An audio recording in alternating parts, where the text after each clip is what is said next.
Good evening, everyone. Welcome to Chanakya IAS Academy, Patna. In continuance to our Abhyuday crash course, today we will be learning about light and phenomena related to it in our physics session of this crash course. But before that, I would like to share a science and technology news that you should be aware of. This is about the pi bit.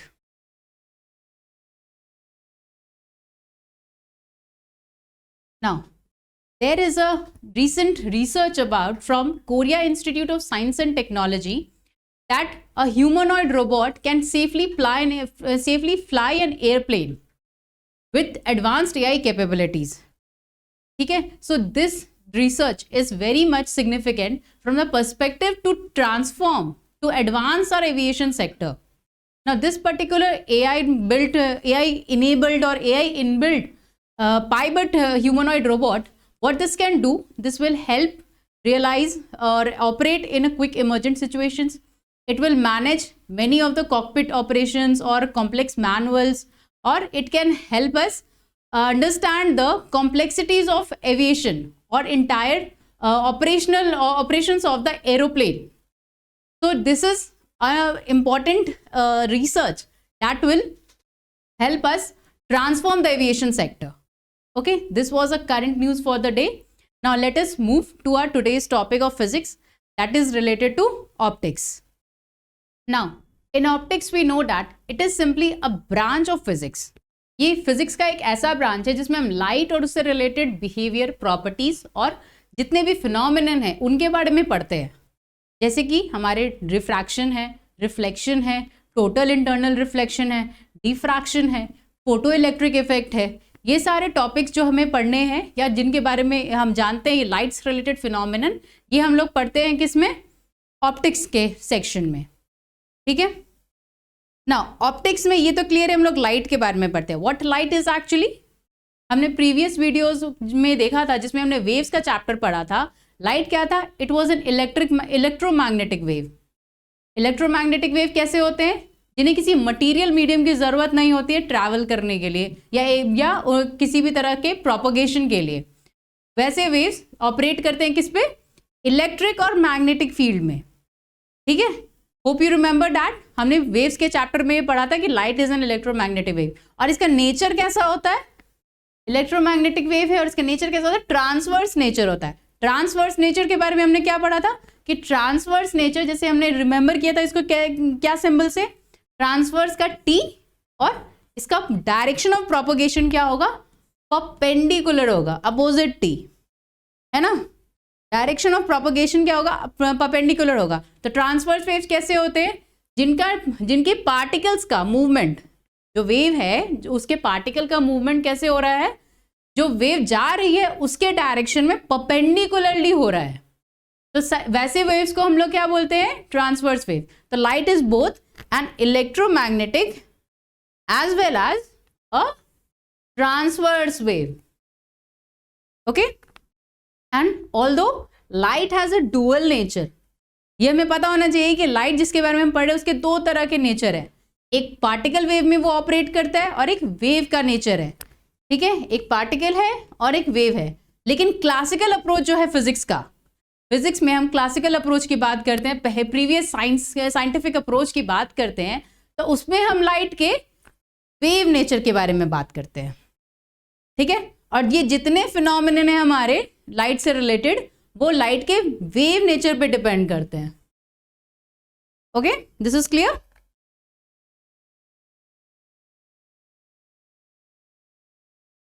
Now wave nature of light कहता क्या है? इसमें भी दो तरह का nature होगा light का. जैसे कि एक ज्योमेट्रिक ऑप्टिक्स होगा और एक क्वांटम ऑप्टिक्स होगा.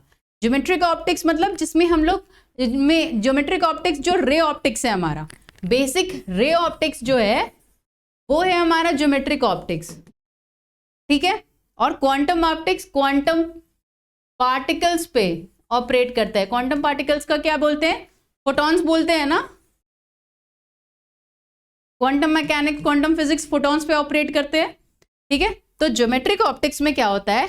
उससे ज्योमेट्रिक ऑप्टिक्स से रिलेटेड फिनोमिनन, जैसे कि जो रेज पे ऑपरेट करने, लाइट रेज पे से रिलेटेड फिनोमिनन होंगे, उनका एग्जाम्पल जैसे कि डिफ्रैक्शन हो गया हमारा, फिर इंटरफेरेंसेस, देन अगर क्वांटम ऑप्टिक्स जैसे या फोटोन ऑप्टिक्स की बात करें तो उसमें फोटो इलेक्ट्रिक इफेक्ट है, एक्सरेज है, लेजर्स हैं, ये सारे हमारे क्वांटम ऑप्टिक्स यानी फोटोन ऑप्टिक्स पे जो ऑपरेट कर रहे हैं उनसे रिलेटेड फिनोमिनन है। ये बस एक छोटा सा डिफरेंशिएशन था अलग से, जो लाइट के बारे में बहुत कम पता होता है, लेकिन हमने सोचा आपको इनकॉर्पोरेट करके ये बताया जाए सो दैट ये डिफरेंशिएशन क्लियर हो जाए कि हम लोग जो पढ़ते हैं जो वेव नेचर है लाइट का उसका डिफरेंशिएशन क्या है, वो हम किस सेक्शन के अंदर पढ़ रहे हैं, ज्योमेट्रिक्स है, क्वांटम है, कैसे ऑपरेट कर रहा है, तो ये जानने के लिए मैंने ये डिफरेंशिएशन यहाँ पे मेंशन किया है। तो लेट्स मूव फॉरवर्ड। अब ज्योमेट्रिक ऑप्टिक्स जो कि रे ऑप्टिक्स है हमारा, वो क्या बोलता है, it describes the propagation of light in terms of rays. ठीक है, लाइट का जो मूवमेंट है, जो प्रोपगेशन है, जो जनरेशन है, वो बीम ऑफ रे बीम्स के अकॉर्डिंगली वर्क कर रहा है। ठीक है, उसके अकॉर्डिंगली मूव करता है, जनरेट होता है, ट्रैवल करता है। ठीक है, अजम्पशंस हैं इसके कुछ ज्योमेट्रिकल ऑप्टिक्स के, जैसे कि it travels in a straight line, हमें पता है लाइट एक स्ट्रेट लाइन में ट्रैवल करती है। ठीक है, उसके बाद ये इट बेंड्स और split into part at the interface between two different media.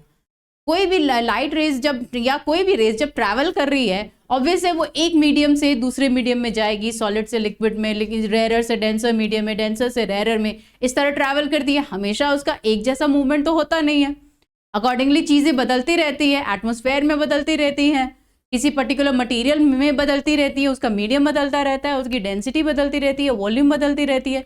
इन सारे फैक्टर्स पे किसी भी वेव के मूवमेंट को अफेक्ट करने की क्षमता होती है।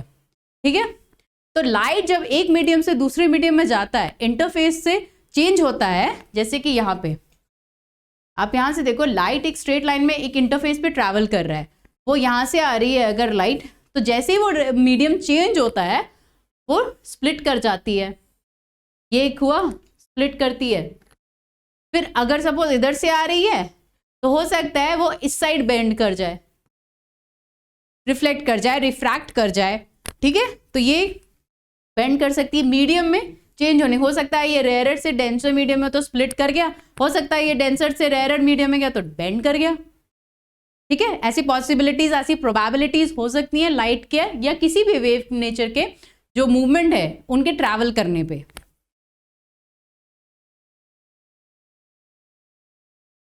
ओके, नेक्स्ट क्या है, it follows a curved path in a medium, curved path in a medium where refractive index changes.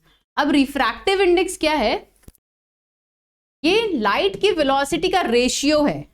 ठीक है, लाइट की वेलोसिटी जो स्पीड इसकी वैक्यूम में होगी और किसी मटेरियल में जो इसका स्पीड होगा, मटेरियल मीडियम में, हो सकता है वो वैक्यूम में उसका स्पीड डिफरेंट हो, सॉरी वो है ही कि रिफ्रैक्टिव इंडेक्स इस चीज का रेशियो है कि स्पीड जो वैक्यूम में है लाइट की और जिस मीडियम में वो ट्रैवल कर रहा है, सॉलिड में कर रहा है, लिक्विड में कर रहा है, गैसियस मीडियम में, कोई दूसरा गैस है जहाँ पे मीडियम डेंसर हो, रेयरर हो, तो वहां पे उसका स्पीड क्या है, इन दोनों का जो रेशियो है उसको बोलते हैं रिफ्रैक्टिव इंडेक्स। तो रिफ्रैक्टिव इंडेक्स जब किसी मीडियम का देखा जाता है और लाइट के मूवमेंट पे लाइट के मूवमेंट को उस पर क्या इफेक्ट है वो देखना होता है, तो वहां पे क्या से फिनोमिनन दिखता है या क्या नेचर दिखता है कि लाइट एक कर्व पाथ फॉलो करने लग जाती है, वो कर्व पाथ फॉलो करने लग जाती है इस तरह से। ठीक है, रिफ्रैक्टिव इंडेक्स के बदलने से। नेक्स्ट देखते हैं हम और क्या फीचर्स हैं। हमने इलेक्ट्रोमैग्नेटिक वेव्स जब पढ़ा था, मैंने आपके सामने एक चार्ट डिस्प्ले किया था जिसमें अलग अलग इलेक्ट्रोमैग्नेटिक के वेवलेंथ, फ्रीक्वेंसीज और डिस्कवरर्स वगैरह का डिटेल्स दिया हुआ था। होप सो आपको याद होगा वो। तो वहां पे हमने देखा था कि लाइट जो है वो इंफ्रारेड और अल्ट्रा वायलेट रेज के बीच में उसका वेवलेंथ आता है। ठीक है, लाइट जो आता है वो इंफ्रारेड और ultraviolet rays, UV rays के बीच में आता है इसका वेवलेंथ।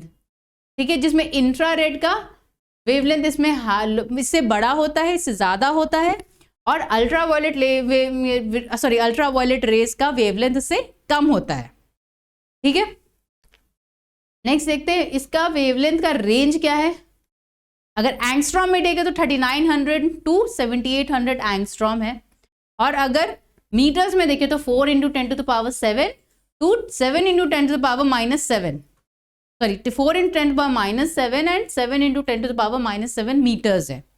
ठीक है, ये लाइट का वेवलेंथ है. फिर इसके दो और इंपॉर्टेंट फिनोमेनन है, जैसे कि लाइट की स्पीड सबसे ज़्यादा किसमें होगी? वैक्यूम में. लाइट की स्पीड सबसे ज़्यादा वैक्यूम में, जैसे साउंड वेव्स में हमने देखा था सबसे ज़्यादा उसकी स्पीड कहाँ थी, किस मीडियम में थी? याद करिएगा और कमेंट सेक्शन में मेंशन करिएगा कि साउंड वेव की स्पीड सबसे ज़्यादा कौन सी मीडियम में होती है. यहाँ पे हम लोग देख रहे हैं लाइट वेव की स्पीड, तो लाइट वेव की स्पीड सबसे ज़्यादा है किसमें? वैक्यूम में. और इसके अलग अलग फिनोमिनन क्या है, जैसे कि रिफ्लेक्ट कर सकता है, एब्जॉर्ब कर सकता है, एब्जॉर्ब हो सकता है और ट्रांसमिट कर सकता है. क्या? इंफॉर्मेशन या मैसेज फोटॉन्स के फॉर्म में. आजकल ट्रांसफॉर्मेशन वाईफाई के बारे में आपने सुना होगा. जैसे हमारा वाईफाई होता है वायरलेस कनेक्टिविटी, वैसे ही लाईफाई होता है. इसमें लाइट वेव्स यूज किए जाते हैं. ठीक है, और इसमें सिग्नल का ट्रांसमिशन किया जाता है, मैसेज को ट्रांसमिट किया जाता है. And it is easier and cheaper way of communication. Okay, let's move forward. Now reflection of light बहुत ही कॉमन सा फिनोमिनन है. क्या होता है? It is the bouncing back of light. किसी भी इंटरफेस पे लाइट जब क्या जाती है तो वहां से वो बाउंस बैक करती है. रिफ्लेक्ट करना, बाउंस बैक करना एक किसी भी मटेरियल मीडियम के इंटरफेस से, वो पर्टिकुलर नेचर जो है या फिनोमिनन जो है लाइट का, उसको हम लोग कहते हैं रिफ्लेक्शन. जैसे कि हमारे मिरर्स पे होता है, वाटर पे होता है, किसी भी स्मूथ सरफेस पे होता है, सिल्वर पे होता है. तो ये क्या है? रिफ्लेक्शन के अलग अलग एग्जाम्पल्स हैं, फिनोमिनन है. ठीक है, कहाँ कहाँ ये हो सकता है ना. इसमें होता क्या है, अगर हम लोग इसकी बात करें तो इसमें सॉरी ये तो लॉज है.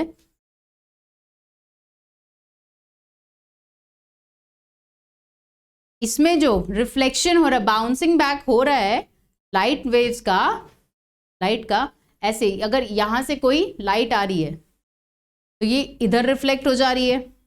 नॉर्मल से लाइट आ रही है, ये इधर रिफ्लेक्ट हो जा रही है. यहाँ पे एंगल्स भी बन रहे हैं. ठीक है, और ये रिफ्लेक्शन इधर जा रहा है, किसी भी डायरेक्शन में जा सकता है, बट अभी हम लोग यहाँ पे ये कंसिडर कर रहे हैं. ओके, नेक्स्ट अगर देखें हम लोग laws of reflection. Laws of reflection भी यही कहता है क्या कि जो इंसिडेंट अभी हमने देखा था, इंसिडेंट यानी जो लाइट रे आ रही है, इंसिडेंट है. इंसिडेंट यानी जो लाइट रे आ रही है, और रिफ्लेक्टेड रे जो इस सरफेस से रिफ्लेक्ट हो गई है, और नॉर्मल जो नॉर्मल हमारी लाइट रे थी, ये तीनों एक ही प्लेन में लाई करेंगे. प्लेन यानी एक सरफेस पे, एक ही सरफेस में प्लेन में लाई करेंगे. ठीक है, ये पहला लॉ है हमारा. दूसरा कि angle between the incident ray and the normal, यहाँ पे ये angle, and the angle between the reflected ray and the normal, ये angle of incidents and angle of reflection will be equal in this plane. ठीक है, ये तो important laws है जो क्या बताता है, हमारा रिफ्लेक्शन का लॉ बताता है.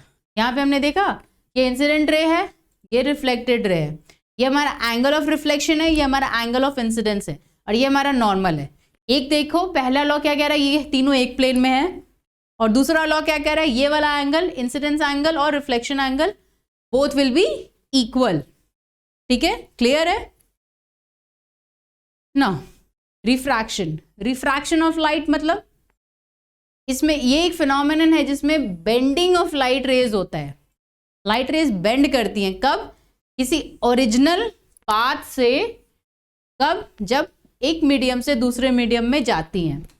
सपोज एक लाइट है, वो एयर से आ रही है, और ये वाटर सरफेस है, इधर एयर है, ये वाटर सरफेस है.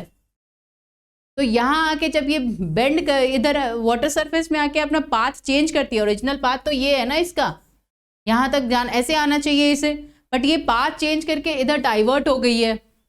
तो क्या डाइवर्ट हो गई है, बेंड हो गई है. तो ये जो चेंज ऑफ पाथ है यहाँ से इस इंटरफेस पे, this particular change of path is described in the phenomenon related, phenomenon called refraction of light. वो रिफ्रैक्ट हो रही है, बेंड हो जा रही है अपने ओरिजिनल पाथ से, अपने ओरिजिनल रास्ते से.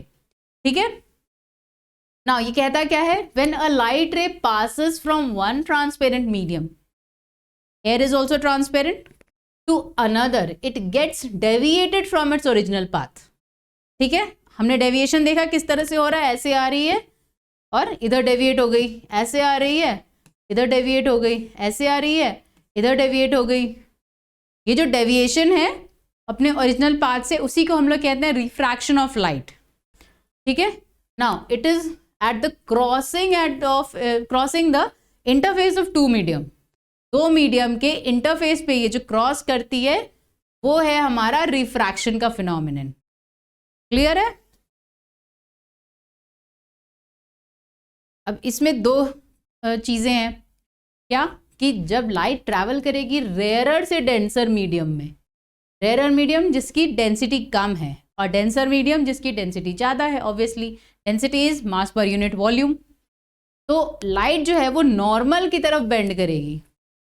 जैसे लाइट इधर से आ रही है, ये हमारा इंटरफेस है, ये वाला जो मीडियम है ये क्या है, रेयर है, रेयरर है, और ये डेंसर है। तो और ये हमारा नॉर्मल है, यहाँ पे ये इंसिडेंट रे। तो जो रिफ्रैक्ट करेगी जब रेयरर से डेंसर में जाती है, it bends towards the normal, तो ये जो रिफ्रैक्शन है ये नॉर्मल की तरफ रिफ्रैक्ट होगा। ये नॉर्मल जा रहा है तो ये हो सकता है ऐसे रिफ्रैक्ट हो। ठीक है, यहाँ पे ऐसे रिफ्रैक्ट होगा। Similarly when the light travels from a denser medium to a rarer medium, it bends away from the normal. तो अभी जो ये इधर से आके ये नॉर्मल से इधर जा रही थी, तो अभी ये हो सकता है इधर बेंड कर जाए। तो ये अवे फ्रॉम द नॉर्मल है कब, जब ये डेंसर मीडियम है और ये रेयरर मीडियम है। तो लाइट का पाथ जो रिफ्रैक्ट हो रहा है, डेविएट हो रहा है, वो यहाँ पे अवे फ्रॉम द नॉर्मल हो रहा है और रेयरर से डेंसर में आने पे टुवर्ड्स द नॉर्मल होता है। ठीक है, ये दो इंपॉर्टेंट कैरेक्टरिस्टिक्स या फिनोमिनन के कंडीशंस आप कह सकते हो। इसके एग्जाम्पल्स या एप्लीकेशन हम लोग देखें तो जैसे कि प्रिज्म में होता है ये रिफ्रैक्शन, देख रहे हैं आप, डिस्पर्शन ऑफ लाइट्स। फिर रॉड को पानी में रखते हैं या कॉइन्स को रखते हैं, है ना, अलग अलग एप्लीकेशंस हैं इसके। जैसे immersed rod in water seems small and bend at the surface when it is observed from outside, जैसे हमने प्रीवियस स्लाइड में देखा था। A coin within a pot within water, similar condition यहाँ पे भी है। फिर twinkling of stars, you have to remember this is an important BPSC previous year question कि twinkling of stars is related to which of the phenomenon. So it is related to refraction of light. ये important phenomenon ना हमेशा दिमाग में रखिएगा। Twinkling of star is related to refraction of light. Prism is common example of refraction of light. So this is clear? Now total internal reflection. Total internal reflection क्या कहता है? Total internal reflection की बात यहाँ हो रही है, ठीक है। इसमें क्या होता है, जो नॉर्मल से जो रिफ्लेक्शन हो रहा है या रिफ्रैक्शन हो रहा था हमारा लाइट का, इसमें जो लाइट रेज आ रही है, इंसिडेंट रे आ रही है, वो रिफ्रैक्ट होने के बजाय, इधर उधर डेविएट होने के बजाय वापस उसी मीडियम में जब रिफ्लेक्ट हो जाती है, उस मटेरियल मीडियम से उस इंटरफेस पे बाउंस बैक कर जाती है वापस अपने ओरिजिनल मीडियम में। That phenomenon is called total internal reflection. अभी देखते हैं इसमें, when the light is reflected into a denser medium from an interface of the denser medium and rare medium. ठीक है, रिफ्लेक्ट कर रहा है यहाँ पे डेंसर मीडियम में, कहाँ से, एक इंटरफेस है जो डेंसर और रेयर मीडियम का है, और वहां पे कोई रिफ्रैक्शन ऑफ लाइट नहीं जो हो रहा है। रिफ्रैक्शन ऑफ लाइट में क्या कोई डेविएशन था ना, सिंपल इसको डेविएशन के फॉर्म में समझिएगा। डेविएशन ऑफ लाइट कि ये यहाँ पे जो लाइट रेज का डेविएशन था वो नहीं हो रहा है इंटरनल रिफ्लेक्शन में, ठीक है। तो this phenomenon is known as total internal reflection. Clear है? नाउ इसके दो इंपॉर्टेंट कंडीशंस हैं। एक तो कि लाइट को डेंसर से रेयर मीडियम में ट्रैवल करना चाहिए, ठीक है, यहाँ से अगर लाइट आ रही है, इधर रिफ्लेक्ट हो रही है, तो ये मीडियम डेंसर होना चाहिए, ये रेयरर होना चाहिए। उसका ये मस्ट कंडीशन है कि जब वो लाइट डेंसर मीडियम से, जिसकी डेंसिटी ज़्यादा हो जिस मीडियम की, ठीक है, कोई सॉलिड है, कोई मेटल है, उसकी डेंसिटी ज़्यादा है, और कोई लिक्विड है या गैस है जिसकी डेंसिटी कम है, तो जब वो मेटल से दूसरे एलिमेंट में जाएगी, ट्रैवल करेगी लाइट, तो ये कंडीशन होना चाहिए किसके लिए? टोटल इंटरनल रिफ्लेक्शन के पॉसिबल होने के लिए। उस इन्वायरमेंट में, उस पर्टिकुलर स्पेसिफाइड कंडीशन में, क्लोज्ड इन्वायरमेंट हो, ओपन इन्वायरमेंट हो, उस तरह का जो सेटअप होगा उसमें ये कंडीशन मस्ट होना चाहिए। किसका? डेंसिटी का। तभी लाइट ट्रैवल करेगी और अपने आप को वो टोटल इंटरनल रिफ्लेक्ट करवा पाएगी। ठीक है ना। एक और बात क्या बोलती कि एंगल ऑफ इंसिडेंस, अभी हमने देखा था ना, एंगल ऑफ इंसिडेंस बन रहा था यहाँ पे, और ये इंसिडेंस और ये रिफ्लेक्शन। तो एंगल ऑफ इंसिडेंस जो डेंसर मीडियम में होगा उसको क्रिटिकल एंगल से ज्यादा होना चाहिए। अब क्रिटिकल एंगल क्या है यहाँ पे? क्रिटिकल एंगल क्या है? क्रिटिकल एंगल किसी भी मीडियम के मटेरियल कंपोजिशन पे एक तो डिपेंड करता है। पहली चीज यहाँ पे आपको जानना चाहिए कि जो क्रिटिकल एंगल है वो डिपेंड करेगा उस मटेरियल मीडियम का जो मटेरियल कंपोजिशन है।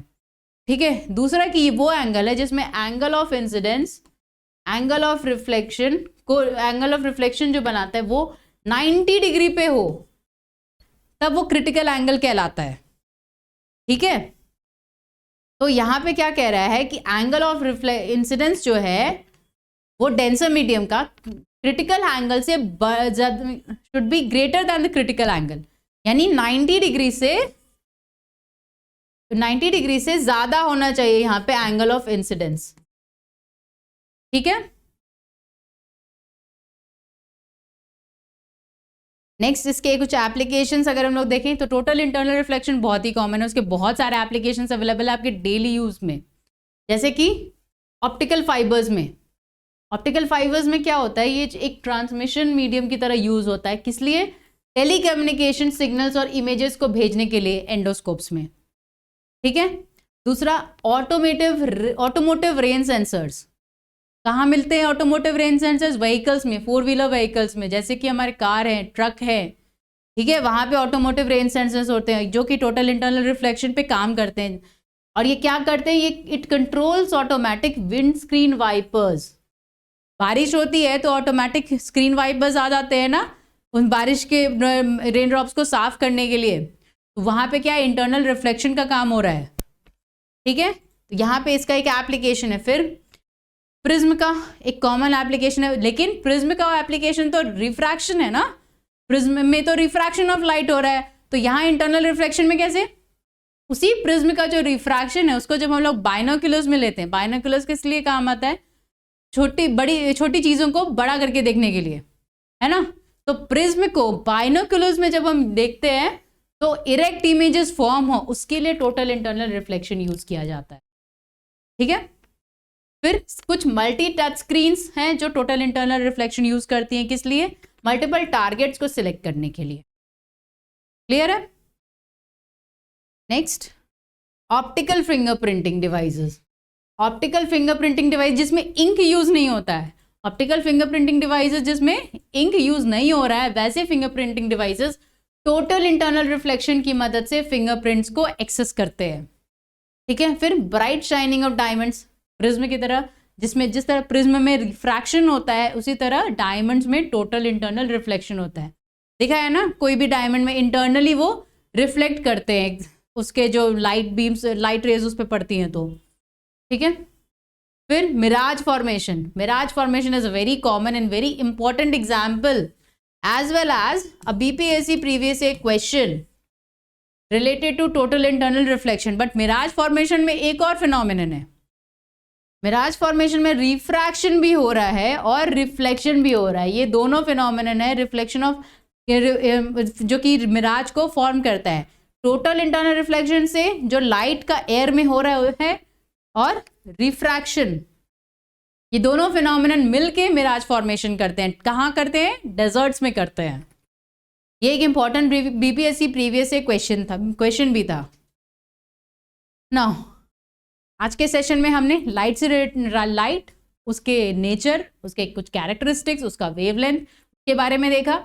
उससे रिलेटेड फिनोमिनन जैसे reflection, refraction, total internal reflection, ये सब के बारे में देखा और जाना। अब उससे रिलेटेड कुछ मल्टीपल चॉइस क्वेश्चंस हैं हमारे पास, जिसको देखते हैं हम लोग। जैसे कि visible range of solar radiation, ये हमने प्रीवियस वीडियो में पढ़ा था ना। सोलर रेडिएशन यानी यूवी रेज। इलेक्ट्रोमैग्नेटिक वेव है, इलेक्ट्रोमैग्नेटिक वेव का मीटर्स में हमने क्या बोला था, विजिबल रेंज जो कि अवेलेबल है वो क्या था, इसमें से 400 to 700। It is also BPSC previous question, nanometer में it is the visible range of solar radiation. Then next question, velocity of light is maximum in diamond में, सॉलिड में नहीं, वाटर लिक्विड में नहीं, हाइड्रोजन गैस में नहीं, vacuum में। हमने देखा था लाइट की कैरेक्टरिस्टिक्स में यहाँ पे कि लाइट की वेलोसिटी मैक्सिमम है या सबसे ज्यादा किस में है, वैक्यूम में होती है। ओके